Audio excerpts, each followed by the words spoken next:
আসসালামু আলাইকুম প্রিয় দর্শক। আজ আপনাদেরকে দেখাবো বরিশাল জেলার বানারীপাড়া উপজেলার চাখার ইউনিয়নে শেরেবাংলা একে ফজলুল হকের বসতভিটা ও স্মৃতির জাদুঘর। বন্ধুরা, আমি চলে আসছি বাংলার সিংহপুরুষ শেরেবাংলা একে ফজলুল হকের বসতভিটা ও স্মৃতির জাদুঘর দেখার জন্য। আপনারা সঙ্গেই থাকুন।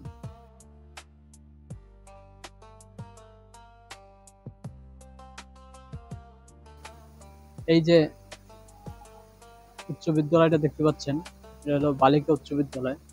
এটা ওয়াজেদ মেমোরিয়াল উচ্চ বালিকা বিদ্যালয়। এটা হলো শেরেবাংলা একে ফজলুল হকের তার নিজের স্থাপিত, ওই সময় সে থাকা অবস্থায় স্থাপিত হয়েছে 1939 সালে।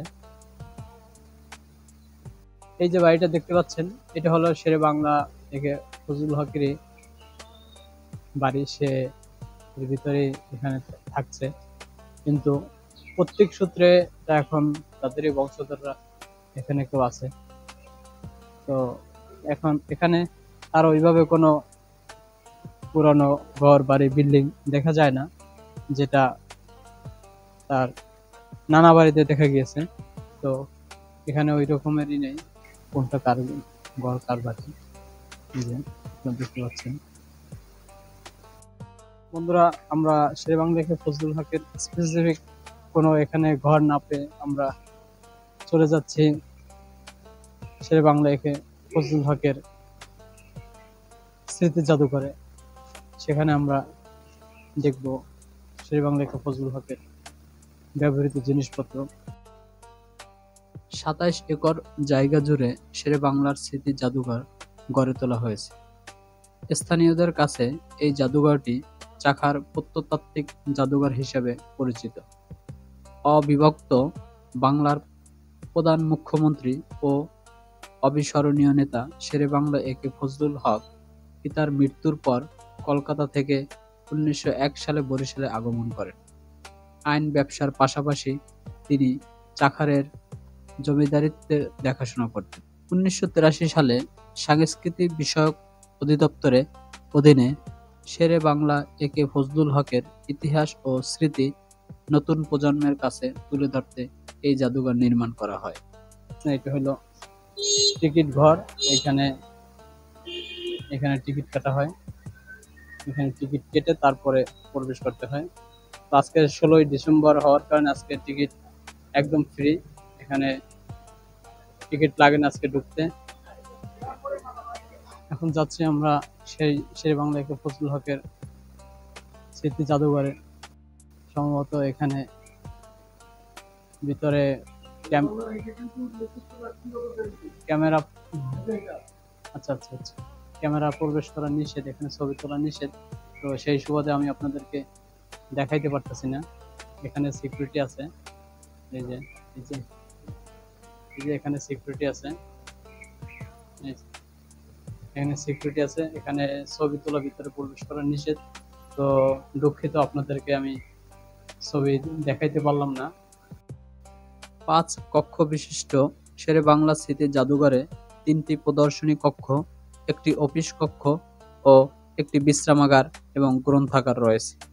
জাদুঘরের বাম দিকে শেরেবাংলার একটি বিশাল প্রতিকৃতি এবং তার পাশে জীবন কর্মের সংক্ষিপ্ত ইতিহাস, সামাজিক, রাজনৈতিক ও পারিবারিক ছবি এবং পত্র-পত্রিকায় প্রকাশিত শেরেবাংলা ফজলুল হকের বিভিন্ন ফিচার ছবি রাখা আছে। শেরেবাংলার স্মৃতি জাদুঘরে আরও আছে বিরল আলোকচিত্র, ব্যবহৃত আসবাবপত্র, সুন্দরবনের শিকার করা কুমিরের মমি, চিঠিপত্র, স্বর্ণমুদ্রা, রৌপ্য মুদ্রা, শ্রীলঙ্কা, ব্রিটিশ ও সুলতানি আমলের তাম্রমুদ্রা এবং বিভিন্ন প্রত্নতাত্ত্বিক নিদর্শন। বর্তমানে প্রত্নতাত্ত্বিক অধিদপ্তরের অধীনে থাকা এই জাদুঘরে প্রতিদিনই অসংখ্য দর্শনার্থীর আগমন ঘটে। দর্শক, আমরা এতক্ষণ শেরেবাংলা একে ফজলুল হকের স্মৃতি জাদুঘরে দেখলাম অনেক কিছু। তো আমি দু একটা ছবি নিচে আপনাদেরকে দেখানোর চেষ্টা করব।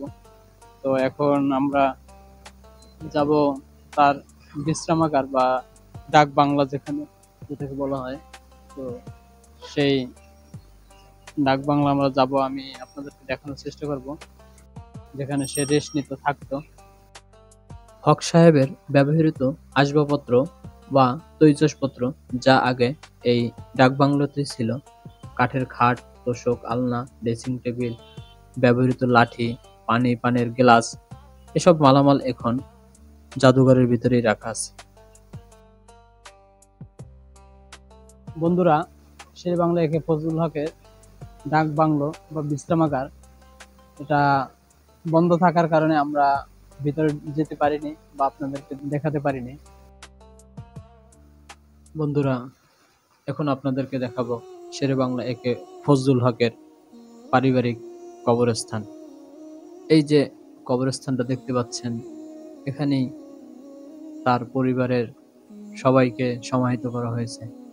এখানে সমাহিত করা আছে শেরে বাংলা একে ফজলুল হকের পিতা কাজী মোহাম্মদ ওয়াজেদ, তার মাতা বেগম সৈয়দুন্নেসা, তার দাদা, তার দাদি, তাদেরকে এখানেই সমাহিত করা হয়েছে, ও তার নিকটতম আত্মীয় স্বজন।